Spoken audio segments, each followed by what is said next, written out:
కృష్ణా జిల్లా నాగాయలంక తుఫాను పునరావాస కేంద్రాలను మాజీ ఎమ్మెల్యే వైఎస్ఆర్సీపీ నేత సింహాద్రి రమేష్ సందర్శించారు. పునరావాస కేంద్రాల్లో ఏర్పాటు చేసిన ఆహారం, ఆరోగ్య, వైద్య, పారిశుద్ధ్య వస్తువులపై ఆరా తీశారు. వైఎస్ జగన్ ప్రభుత్వంలో అభివృద్ధి చేసిన పాఠశాలలు, సచివాలయాలు, ఆర్బీకేలు నేడు తుఫాన్ బాధితులకు రక్షణగా నిలిచాయన్నారు. తుఫాన్ బాధితులను ప్రభుత్వం తక్షణమే నష్టపరిహారాన్ని అందజేసి ఆదుకోవాలని డిమాండ్ చేశారు సింహాద్రి రమేష్.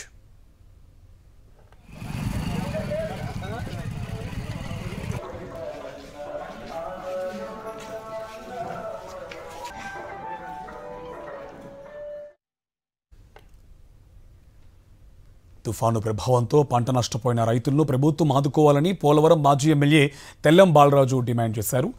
ఏలూరు జిల్లా బుట్టాయిగూడెం మండలం నూతిరామునిపాలెంలో పంట నష్టపోయిన రైతులను తెల్లం బాలరాజు పరామర్శించారు. ఈదురుగాలులకు నేలవాలిన వరి పంటను పరిశీలించారు.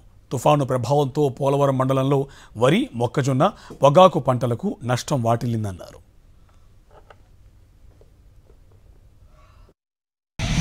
తక్షణమే ప్రభుత్వం ఇన్వెస్టిగేషన్ చేసి దెబ్బతిన్న పంటలు కానీ నీటి మునిగిన పంటలని ఇన్వెస్టిగేషన్ చేసి రైతాంగాన్ని ఆదుకోవాలని, ప్రతి ఎకరానికి కూడా 50,000 రూపాయలు వరిసేను రైతుకి, మొక్కజొన్న రైతుకి, మిర్చికి, ప్రతికి, పొగాకు రైతుకి ఇచ్చి ఆదుకోవాలని ఈ ప్రభుత్వాన్ని డిమాండ్ చేస్తున్నాం.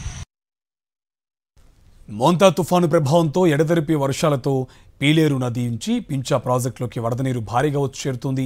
దీంతో ప్రాజెక్టు నుంచి 4,499 క్యూసెక్కుల నీటిని దిగువకు విడుదల చేశారు. ప్రస్తుతం పించా ప్రాజెక్టులోని ఇన్ఫ్లో 3,600 క్యూసెక్కులుగా ఉంది. నీటిని దిగువకు విడుదల చేయడంతో బహుదా నది ఉధృతంగా ప్రవహిస్తుంది. పరివాహ ప్రాంత ప్రజలు అప్రమత్తంగా ఉండాలని అధికారులు హెచ్చరించారు.